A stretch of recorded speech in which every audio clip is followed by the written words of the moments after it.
Welcome to another episode of Growth Hacker TV. I'm Bronson Taylor, and today I have Gabe Zichermann with us. Gabe, thanks so much for being on the program.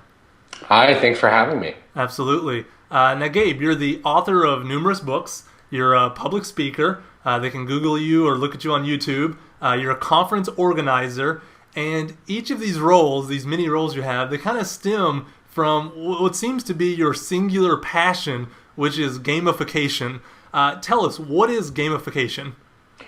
Great question. So, gamification is the process of using concepts from games, from loyalty programs, from behavioral economics to create engagement with users and solve problems. And if we think of it a different way, it's about taking the best ideas that people have come up with and applying those to situations where we need engagement for consumers or we need engagement for employees, to get them to be the best version of themselves, to do the things that we need, and so on. Yeah, absolutely. And I've heard you break it down before where you say it's game thinking and game dynamics used to engage audiences and solve problems. Talk us through those just a little bit in a little bit more detail. What is game thinking and what is game dynamics? We'll start with that.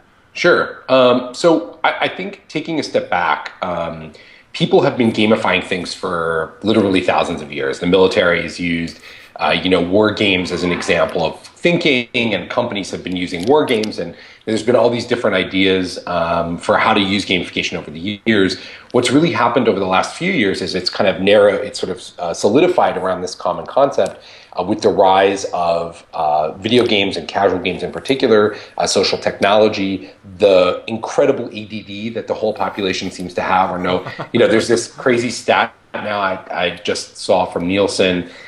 We talk about this kind of stuff a lot, is that 20% of the population checks their smartphone every 15 minutes of the day from the time they wake up to the time they go to bed, Guilty. which is 100, which is 100 checks a day, which is a lot of interruption, And what increasingly we realize is that in that context, it's hard to sustain people's attention. It's hard to get and keep their attention. Mm-hmm. And if you don't get or keep their attention, they're just not going to do the things that they both need to do and things that you need them to do in order to have a successful startup, product, business, idea, workflow, whatever the case may be. Mm-hmm. So we need to find a way to kind of cut through that noise and get their attention.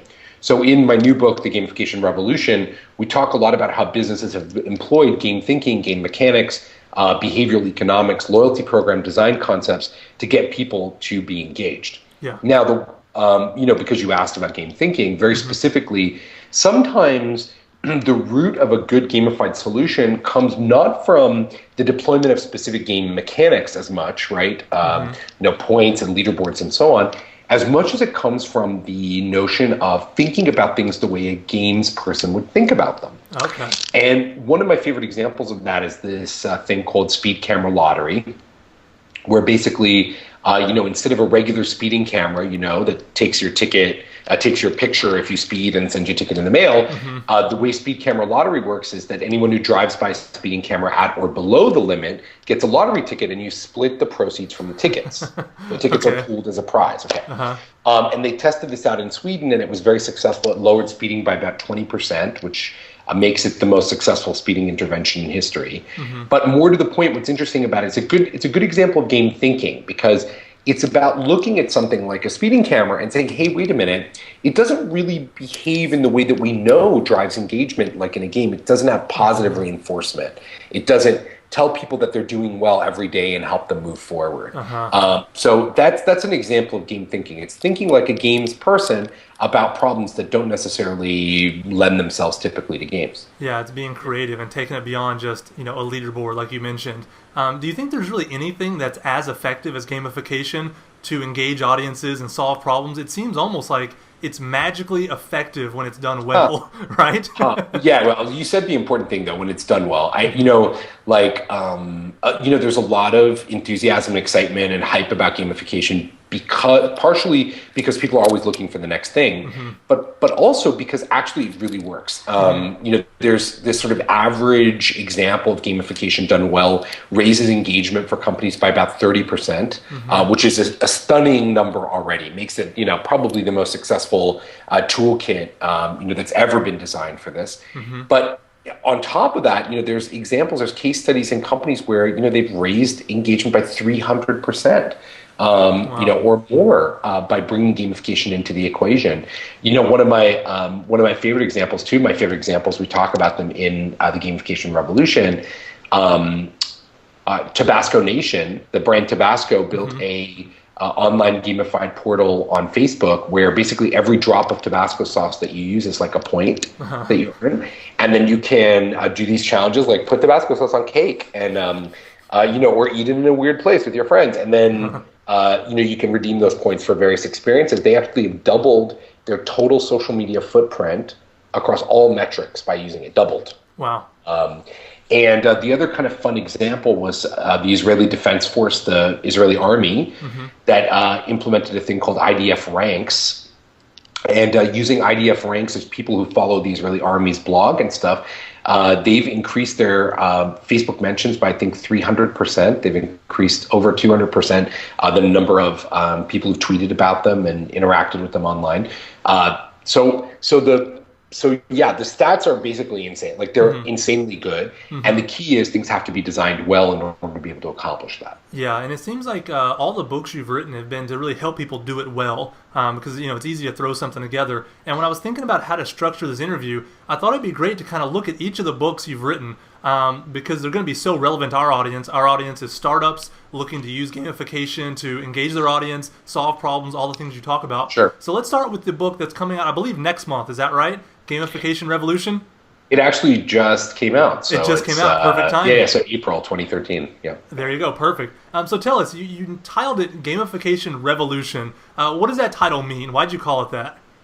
Well, I talked about it a little bit today on my blog, gamification.co.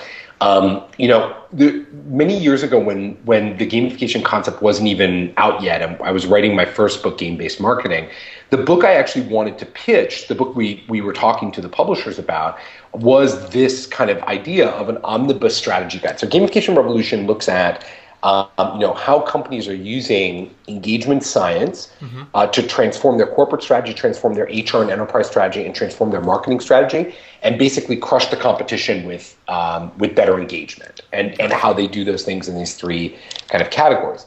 When we first set out doing the gamification thing in 2008, I wanted to write a book like this, and my first publisher for Game-Based Marketing wanted a more narrowly focused book because it was an unproven discussion and global financial crisis and all this kind of stuff. And to be fair, they were probably right about the timing of that. We wouldn't have had as many examples in 2008 and 2009 as we do now. But now this book, Gamification Revolution, is full of case study after case study of companies using gamification in many different ways. And we actually gamified the book itself and have built the world's first gamified social reading application that goes along with Gamification Revolution. And you can share content with other people, unlock a special bonus content and ideas, and gain access to all these resources that support the book. Really a lot of fun, really kind of interesting, and a model that sort of readers of the book or viewers of your program can look at to kind of reverse engineer an approach to thinking about gamification. So it's learning and supports the ideas of what we talk about. Yeah, and if you can gamify a book, I mean, you can gamify anything. If you can gamify speeding tickets, you can gamify anything, it seems like. Yeah. You mentioned the three kind of things that this book focuses on. Let's talk about each of them briefly in a little bit more detail. You said gamification as a winning strategy. What do you mean by that? Well, one of the main sort of things that's happening in the world, we talked a little bit about this kind of attention deficit problem, focus problem with people, but also there's this notion of the kind of millennial generation coming online, and they need sort of different things, and they have different expectations about how the world should behave, how rewarding it should be, how quick feedback should be given to them, all this kind of stuff. And so there's two different ways to think about gamification in that context. So one of them is gamification is a tactical solution that we deploy when we need more engagement. So we've got a product or service, we've got an HR process, whenever we need to make it better, we can deploy gamification that way.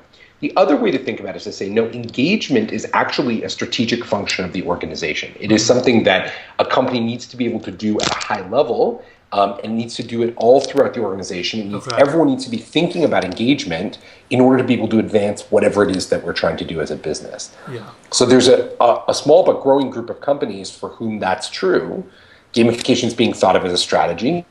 And also, you can build strategies using gamification, so wargaming and so on, where you use game concepts to actually develop the strategy for your business. So both sides of that element. So at the highest level, it becomes a strategy kind of deeply woven into the organization, not just a singular tactic like we're going to do this today. It's really a high-level way of thinking. Well, and I will say this, and we talk about this a lot, by 2016, Gartner Group says 70% of all the world's biggest companies will be gamifying. M2 Research says that will equate to nearly $3 billion worth of spending in the U.S. alone on gamification products and services, not including labor. And we believe that amounts to about 5,000 new jobs related to gamification. And the main job is every organization needs a chief engagement officer. It's somebody who is the expert on how to build and develop engagement with people. They are a social scientist. They are a builder. They are a systems thinker. That's what characterizes them. So they're all about absorbing all the latest information and helping propagate that throughout a company. That's really the leading edge idea behind the strategic side of the gamification revolution. Yeah, what you just defined as that person in the organization, it sounds a lot like a growth hacker. It seems like a growth hacker should have gamification in their tool set of things they can pull from to really use to build engagement. So I think it's great. The second part of your new book is about engaging your team and driving results. And when it comes to engaging your team, I haven't really heard you talk or write a lot about engaging your team through gamification. I hear about how to get users. I hear about the strategy. But how do you actually use it within your team? How does gamification work in that way? Well, I mean, it's funny that you say that because, we spend about half of all of our energy in the gamification industry talking about the HR and enterprise uses of gamification, so team-oriented. And I will say that at the beginning of this crazy ride building this industry, I probably wouldn't have predicted that would be such a big deal. I assumed that it was going to be a marketing thing, probably like you feel like it's mostly a marketing thing. Maybe it's just because it's what I'm watching from you, Yeah, and I think that's a little bit of like kind of the bias of how you look at the problem, because if you are one of the enterprise companies who participates in our conference, G Summit, which is coming up in just a couple of weeks in San Francisco, fully half of that content is devoted to HR and enterprise discussions. All of these big enterprise organizations coming, talking about it, all the different things that they're doing. And part of the reason for that, the reason why it's so important, why we cover it to the extent that we do, is that the things that make consumers hard to reach and hard to get and sustain attention from, they're the same things that apply to employees. It's not like people suddenly, when they walk through the door, magically they walk through the door of their job, suddenly they're no longer like checking their smartphone and they're not like distracted by other stuff. I mean, what's happened in most people's work is, nothing short of a catastrophe in terms of engagement and the organization. And so companies, smart companies are looking at this and saying, wait a minute, what, instead of like hating on millennials, what is it about the millennial generation that's amazing? What can we get out of them that's really meaningful? And instead of looking at employees as being, these, like motivated by money, motivated by fear, what is it, the underlying concepts that can be used to help, drive their performance, drive their throughput, help recruit, train, engage, recruit other people. So smart companies that have been leveraging gamification have been doing all of those things. They've been cutting the cost of and raising the quality of their employee interactions dramatically. And there's so many great examples, both in the book and at G Summit. Yeah, absolutely. That's one thing I love about all the stuff that you've done is you really champion the millennials. You see the positive and you learn from them to kind of fold that back into the organization and move forward as a society. And I think that's rare. There's a lot of people hating on the millennials right now. They don't work hard enough. They're too distracted, whatever, fill in the blank. But there's something about them we need to learn from. So I like that a lot. And then the last section of the book is about connecting and engaging and leveraging your customer base. What do you mean by that? Well, this is, I think, the gamification of the consumer elements that you probably are most focused on and your audience probably thinking about a lot. So here we look at a lot of the examples of how companies have used gamification successfully to raise their consumer engagement, to raise their consumer behavior. And, one of the things that I think every growth hacker probably understands intuitively, if not process-wise, but that is core to the gamification ethos, is that there's a sort of funnel of behavior. And consumers start at at a level of disengagement, so either zero or a very light level of engagement. And over time, if the stars align and you design the system right, you raise their engagement level over time. Yeah. The critical piece, and I think, I hope I'm not speaking out of turn, I feel like a lot of what makes growth hacking so interesting is embodied in the kind of social gaming approach to customer acquisition and retention, sort of the Zynga school of customer management, which of course overlaps a lot with gamification. Yeah. So this idea that you can that you need to cut through the noise, that you need to build a funnel that raises people's engagement, gives them the right level of reward, incentive, and reward. All of those things are important. But I think the critical difference between the gamified and growth hacker view and what came before it is this idea that people are after something more than just cash and free stuff and discounts and giveaways.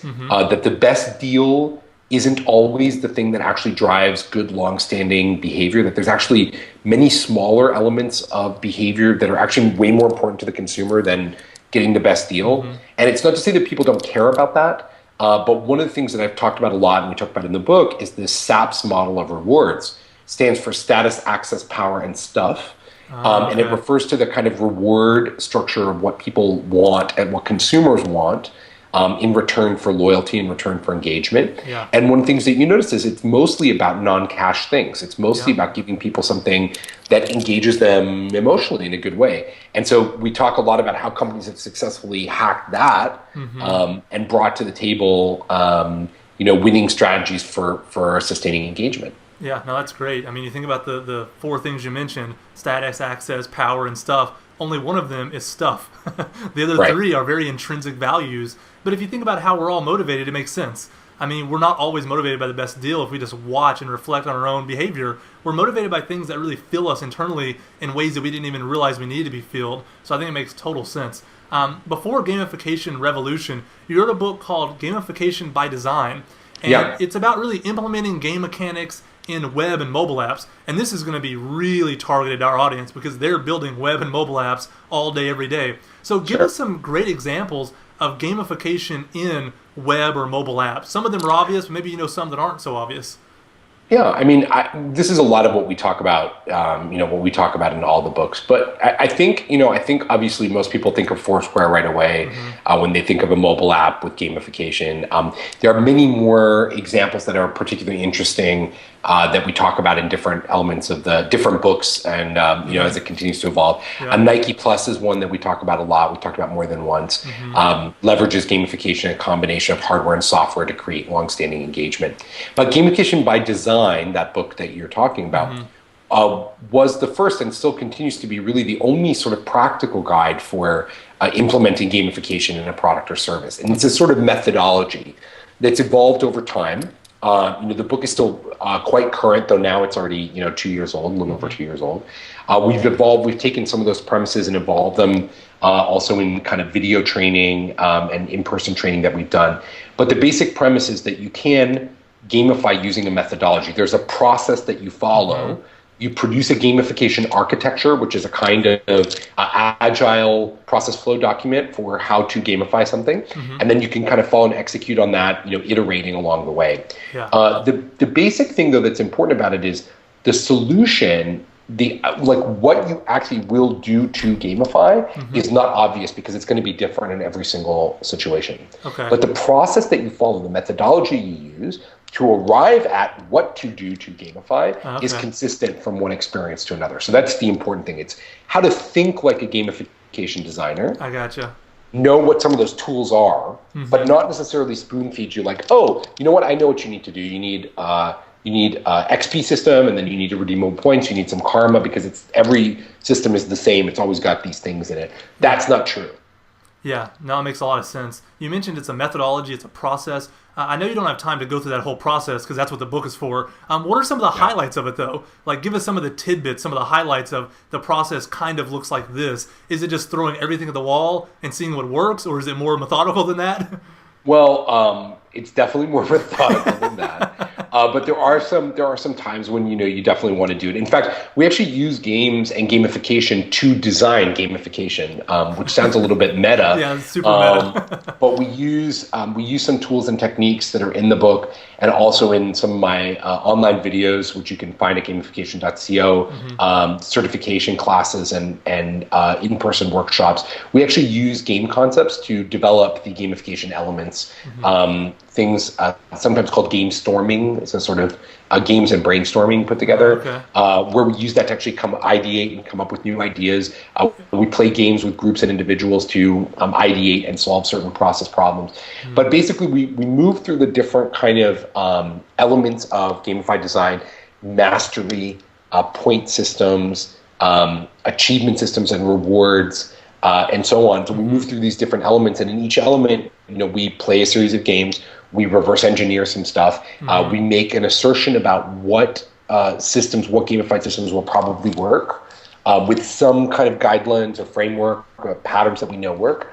And then we implement that and test that in an agile fashion. Yeah, no, it makes a lot of sense. That's more or less the process. Yeah, and that's what I was looking for, just kind of a high level, like, what is it we're, attacking here. But I will tell you this: a gamification architecture is a sort of standard document.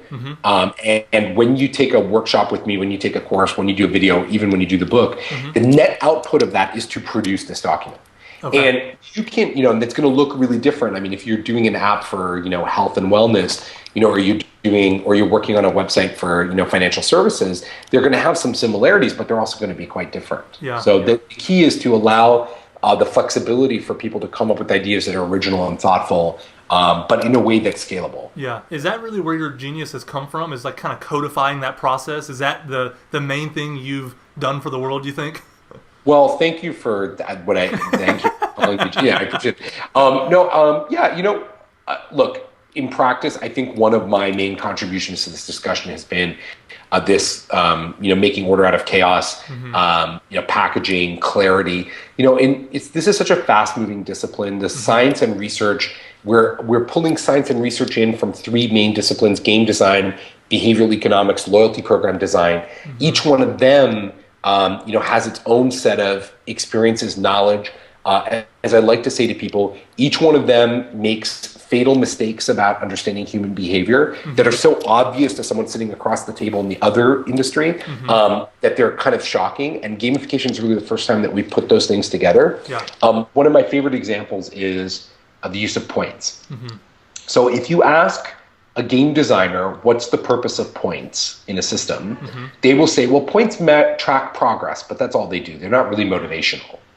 If you ask a loyalty program person, what is the value of points? They'll say points are everything. Points drive everything because people love to collect points and it matters a lot. And if you ask a behavioral economist about the value of points, they'll say, well, it depends on what kind of points you're talking about and what the situation is and what they're doing with them and what they can get for them. And the truth is, all three of them are right.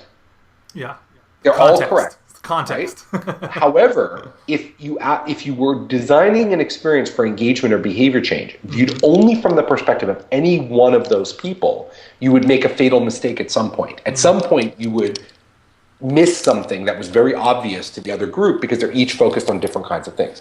So in gamification, we're trying to, as much as possible, put our arms around an immense amount of data, an immense amount of research, a very wide set of design patterns, and boil those down and make them processized in a way that ideally doesn't produce cookie cutter results, but does produce a scalable methodology. So I will take credit for helping to create some order out of this chaos because there's a lot going on, but it's really the work of thousands of people all across the world in such a wide range of industries and organizations that are on the street, that are doing this, that are building the patterns. And, and as much as possible, I try to be a voice for making those things real. Yeah, no, that's great. Do you think every company should use gamification? Is there any, I know it seems like what we've talked about, they all should be. Is there any company where you say, you know what, that vertical, they get a free pass to ignore this whole conversation for some reason? Does anyone fit that category? No. People ask me, variants of this question all the time, and I will tell you, I think the most amazing thing to me is, and you can just do this for your own edification if you have a minute. Spend an hour of your day, and ideally sometime when you're out and about, walking around or doing something, and look at how much fun you're having. Okay. interacting with the world around you. Just a realistic assessment. All right. What you'll find is that the vast majority of our day is very transactional. Mm-hmm. It's us doing little things in a kind of gray bubble. We've come to accept that those things are not fun. Mm-hmm. We've come to accept that some things are utility and some things are structural, and we don't need to feel engaged with them. And we're settling, though, is the thing. We've settled.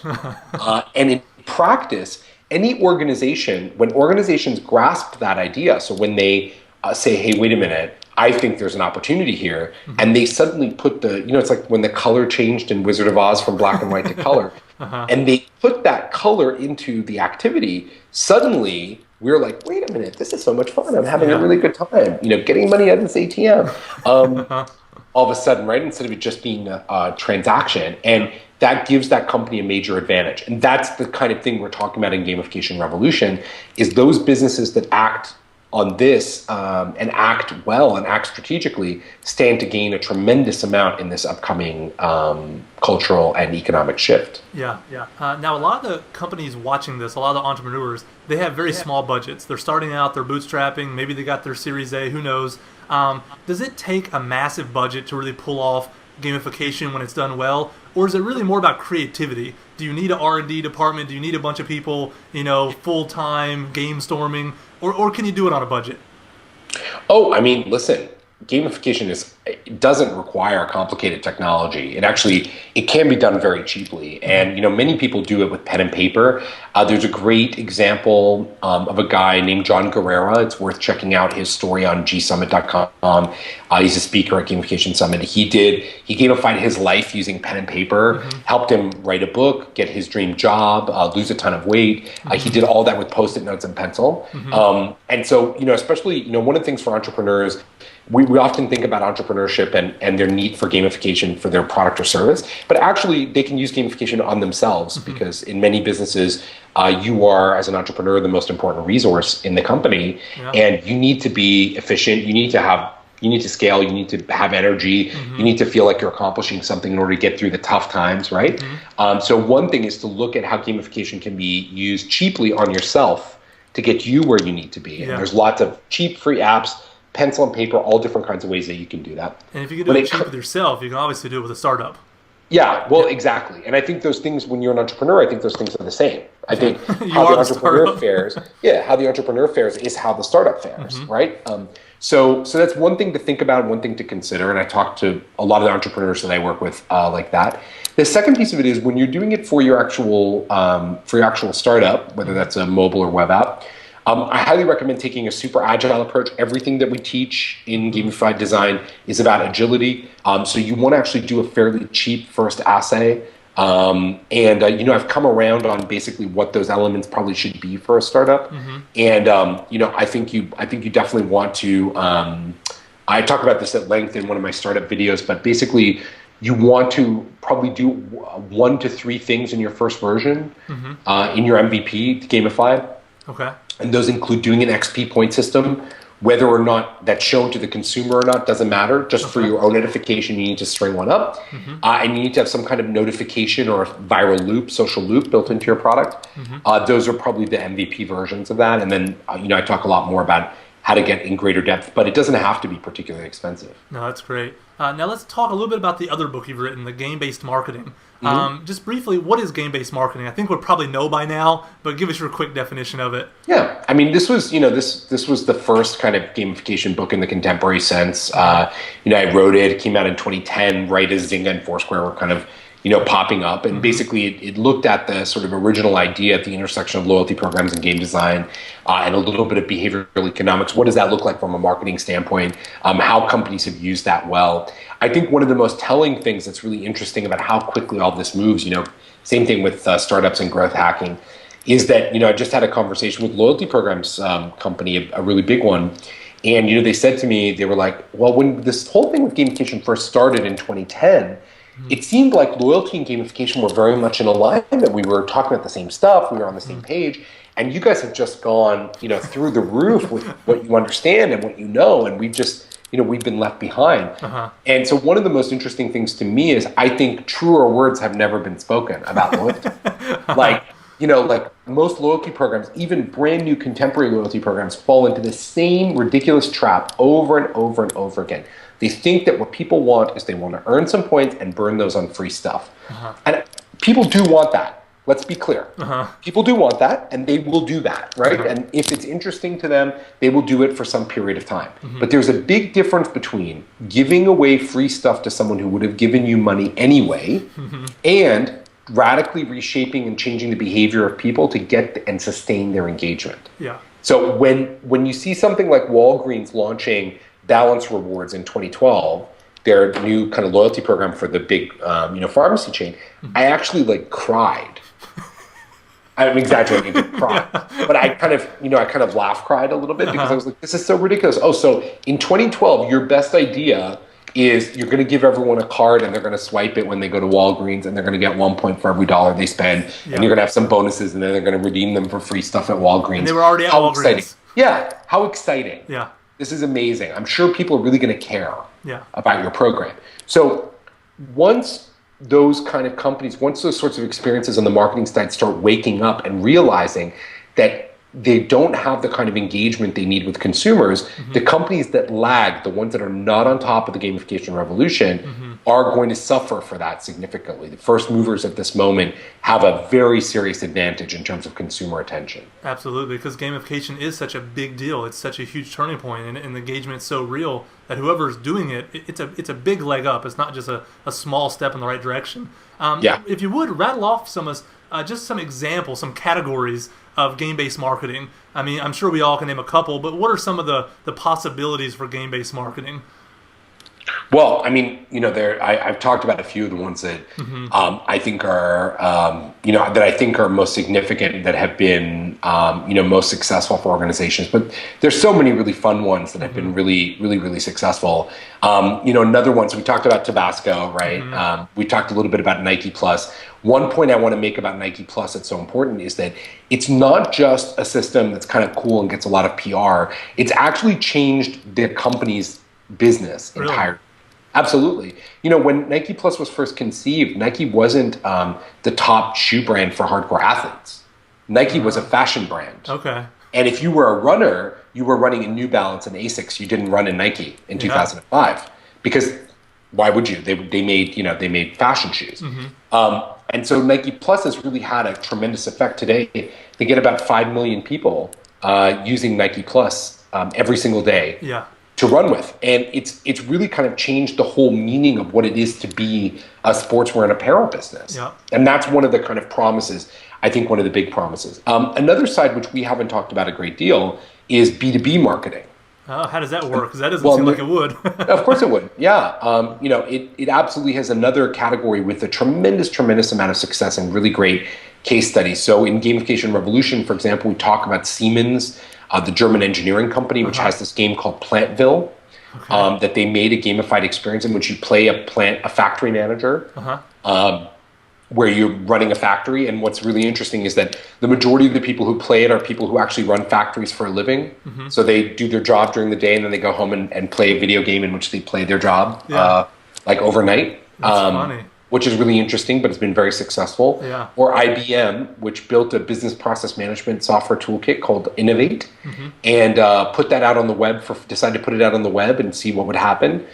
Built a couple of games out of it called like City Manager, which is a Sim City, but for people who actually run cities for real. And now it's the single biggest lead generator in IBM for the global organization. So it's a revenue stream for the company, in addition to being a kind of demonstration of that. So you absolutely can market both in B2B and B2C using gamification and be very successful with it. That's great. And the examples you gave, without knowing it, they're very personal to me. I'm a Nike Plus user myself.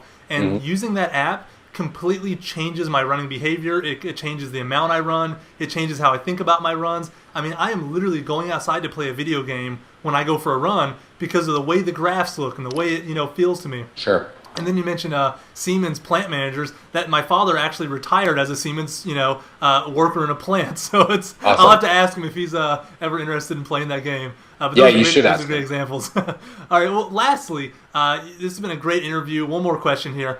Sure. You're the co-director of a startup accelerator, the Founder Institute, and I Yeah. actually didn't know you were involved with that because I follow the Founder Institute on Twitter. I look at what they're doing. I just didn't know your involvement there. So tell us, you get to work with startups in that accelerator, I'm sure often, and of course they're coming to you for gamification advice. I mean, you are the guru for that one thing. What's some of the gamification advice that you find yourself giving to these startups just over and over? What's the thing you can tell startups listening to this right now that they really need to hear from you? Yeah. I can tell you that very, very clearly. I'm the co-director for Founder Institute in New York City, and have been a mentor for years, and been doing that for 4 years. I get to travel all around the world and work with startups all over because FI is the most global of the accelerators, kind of all over the world. And one thing that's fairly consistent, I tell the startups this kind of in a consistent way. So the first thing is, gamification, if you want to include that in your pitches, if you want to pitch with it as a startup, which is today's very common, it's really hard to actually find a startup that's not using gamification. You need to say more about it than that. So if it's part of your vision for how you get traction in the market and how you achieve that traction, you need to say way more about it than just, we're going to gamify our consumer interactions. Okay. It's a little bit like saying we're going to monetize with advertising. You need to be able to say a little bit more about that so people want to understand what you're tapping into and how you accomplish it. Mm-hmm. The second note, I talked a little bit about, what should go in MVP, which is usually my second note for startups. Mm-hmm. So that's an XP point system facing inward if necessary, if you don't want to do it to consumers, and and an agile approach for for how you're going to do everything and make sure that the social viral notifications are built into the app. Mm-hmm. And then the third piece of it, which I think is really super important and probably the most important thing for startups, you don't just get consumer traction because you've built a great thing. Mm-hmm. And you don't get consumer traction just because TechCrunch writes about you. Mm-hmm. This is a very common misconception because in a lot of startups, that's the popular media impression of what happened, right? Like Foursquare went to South by Southwest 4 years ago and 3 years ago, and all of a sudden everyone just picked up on it, right? That is not the case at all. Mm-hmm. Dennis and Naveen even had a startup before called Dodgeball, which didn't really work. Yeah. And when they figured out that it was the judicious application of gamification to Dodgeball that would create that engagement, they got the timing right. They launched a thing that changed the world. Yeah. But you have to do this by design. I think that's something that growth hacking people really understand intimately. You've got to design, you've got to have gamification as part of your core design ethos. It's got to be part of your vision for how it's done, baked deeply into the product. It's not an adjunct. It's about everything that you do. Yeah. Well, this has been a great interview, Gabe. Again, thank you so much for coming on the program. I can't thank you enough. Oh, thanks so much, Bronson. Great to be here.